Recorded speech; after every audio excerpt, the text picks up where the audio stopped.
Salibona ama viewers lama subscribers eAVG Reality Channel. Igama umxolisi isibongo sakwaNcube. Ngithe mina singakayi kumpela sonto angiqale ngikhulume labantu abaku ZEP.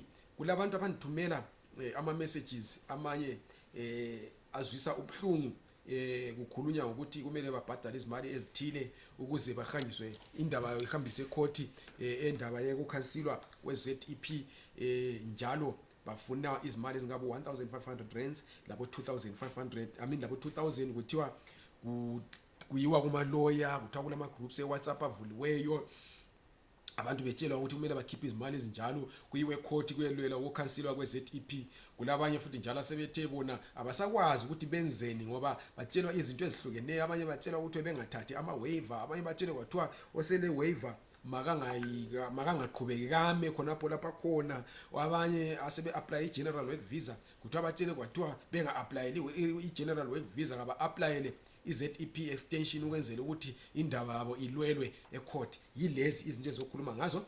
Kulabanye futhi njalo abathi bona batshelwe ukuthi umuntu oapplyela i-ZEP extension umuntu oseyipension osedecide ukuthi next year ahambe ngoba nxa iphela baza deportwa. Yilezi izinto efuna ngikhulume ngazo. Kodwa ngaqhubekela phambili zathanda ukulicela ukuthi lisubscribe kuli channel, like le video, libe li share. Lingamangani bakithi libona lokho mbamba amakhala iflu ingichayile but ngithe mina umsebenzi akufanelanga ukuthi ume abantu beqilwa phandle le ngenxa yokuthi ngile flu. So enza qala ngakho yikuthi kule ma messages engiwatholeyo amanye ngama voice notes abantu betshelwa ukuthi kule court case ezokwenzakala efuna abo 20 million efuna abo 22 million ukuthi kuyelwisana lokukhansilwa kweZimbabwe exemption permit. Kuthiwa kulama lawyer asebekiwe ukuthi ayekulwa lalokho njalo abantu kabakhiphe izimali zabo bejoin kuthiwa bajoin ukuthi bakhiphe lezo zimali kuyelwelwa icase yabo. Bese ngithi mina likhumbule ukuthi indaba yeZEP sokubuya abantu abanengi kakhulu besithi baya ecourt bayayilwisa ukukhansilwa kwayo, kodwa abanengi kulabanye sababona bethi bona balwela ukuthi abantu bebe le permanent residence permit. Abanengi kakhulu zonke lezo ndaba zachithwa, iyodwa kuphela ephumeleleyo ngeHelen Suzman Foundation. And iHelen Suzman Foundation ibingalweli ukuthi iZEP ingachithwa, ibilwela ukuthi lanxa iZEP izachithwa kakuqale kube le consultation process. Abantu abalama ZEP kukhulunywe labo babuzwe ukuthi licabanga ukuthi kwenzakaleni ngeZEP yenu. Kukanti kulama stakeholders ama organizations lama bodies adila labantu kunye nama businesses adila labantu abalama ZEP, kulama families futhi amanengi akhona involved labantu abale ZEP. Kulabantwana abazalelwa lapha, kulabantu abashadwa lapha lani. Kufanele labo ba consultwe ukwenzela ukuthi whatever decision ephumayo ibe ingancindezeli abantu bama ZEP lalabo abadila labo phansi, kube yi decision eyi win-win situation yesilungu eyenza wonke umuntu ajabule. So yilokho abahambele khona bathi bona umtswaleti akazange akhulume labantu beZEP, azange akhulume nama stakeholders andu bachithe iZEP, ujume abantu njalo kabaphanga isikhathi esaneleyo sokuthi babone okokwenza upokuvuka nje wathi useyichitha. So icourt yasisithi lokho akukho emthethweni ngoba umthetho uthi kumele kube le consultation. Umthetho uthi lalabo abalama documents la kumele ba consult. Kungakho lokho akwenzileyo akukho emthethweni njalo akuhambisani le constitution. Yilokho icourt yakuhamba iHelen Suzman Foundation yakuhambisa ecourt. Ayizange ithi ZEP ayichithwe, ayingachithwa.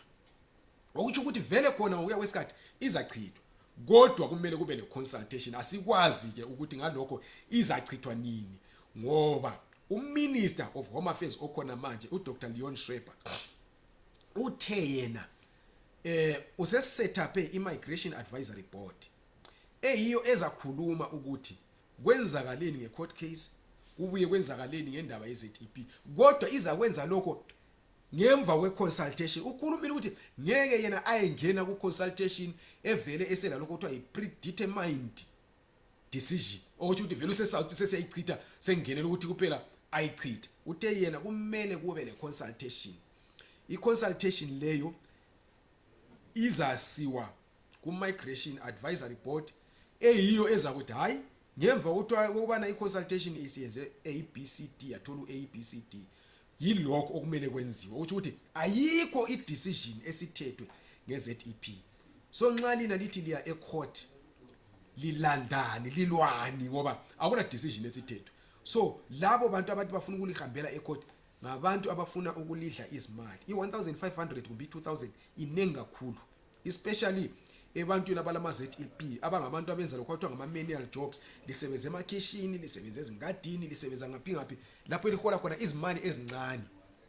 So lingakhiphi izimali zenu lisiyadliwa ngabantu abanye bakhona abazibiza amaloya abasiwo lamaloya asebelitshela ukuthi sisalwa linga-applyeli i-waiver, linga-applyeli i-general work visa. Uhulumende wenzela ukuthi alichithe nxa seliku-general work visa. Uhulumende wase-South Africa ulwisana le-illegal migration. Kulabantu abaningi kakhulu abokuza abangalalutho. Uhulumende uyehlule ukulwisana lawo. Nguye lo futhi uhulumende othe yena ngoba nesenanzela ukuthi amaZimbabweans agcwele lapha ayahlukunyezwa ala ama-documents. Wathi abantu abangcono sibanikeze ama-documents even bengena ama-qualifications. Uzovuka selijikela njani sesithi yena uselixotsha ngoba ngiyakhumbula ukuthi lo mtswaledi ngesikhathi ekhansila i-ZEP nguye othi abantu kaba-applyele ama-waiver ukwenzela ukuthi banelise ukuthi babuve baye kwamanye ama-permits bengela ama-qualifications lawo, okuyinto enhle kakhulu. So lo umuntu osebuya kini ethi yena linga-applyela i-general work visa bazalixotsha wathi bayenze ukuthi badilelani ngamunye ngumuntu ozibonele ithuba lokuzidlela imali. Uhulumende ulabantu abedlula million abalapha abakalangela ma-documents abaningi bakhona. Ngeke a-ede abantu abayi-180,000 asebe lama-documents abaphe wona yena bengaqualify just because ufuna ukuthi alibombe. Uyabe lizondelani kanti uhulumende? Ayikho into enjengaleyo. So lingaqilwa. Kube sokusibala laba abatshele kwathiwa umuntu o-applyela i-ZEP extension ngumuntu osefuna ukuyazidlela ipension osexotshiwa lapha. Njengoba senjilo ayikho i-decision esithethwe ngokukhansilwa kwe-ZEP next year. Kungakho asikwazi ukuthi i-consultation process izathatha isikhathi esinganani. Singathatha umnyaka, singathatha iminyaka ukuthi i-ZEP yabilokhu i-extend. So lingavumi ukuqilwa ngabantu ngezinto abangazaziyo belitshela amanga befuna ukulidla izimali zenu. I-Helen Suzman Foundation yathi siyakulwa ama-case ayizange libhadalise lutho kodwa yiyo ewinile. Abalidla izimali abaye badliwa ama-14,000, abaye badliwa ama-10,000, abaye ama-11,000 betshelwa ukuthi wabaliwelwa ama-case kwaluza konke. Only the Helen Suzman Foundation hiyo ewini case and ayilibhadalisanga lutho.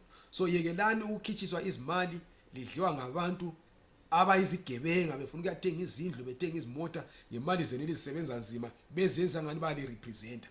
I-decision yokuthi wena ufuna ukuya ku-general work visa therefore kumele udlule ku-waiver iphuma kuwe. Nxa ufuna i-general work visa qala ku-waiver ngoba yilokho okufunekayo. Nxa ufuna i-ZEP extension yana ku-ZEP extension kodwa ungethuswa ngumuntu ofuna ukuthi wena uqhubeke uku-ZEP wenzela ukuthi ahambe afike ayicela izimali kuma-donors esithi urepresenter wena phinda belithathele izimali ethi ulirepresent ecourt. Ayikho into edinga ukuthi kuyiwe ecourt nge-ZEP right now ngoba uhulumende kakathathi isinqumo sokuthi useyikhansila ngemva kwe-court case ayiluze e-constitutional court. Ngiyabonga kakhulu, libe lempela sonto elihle.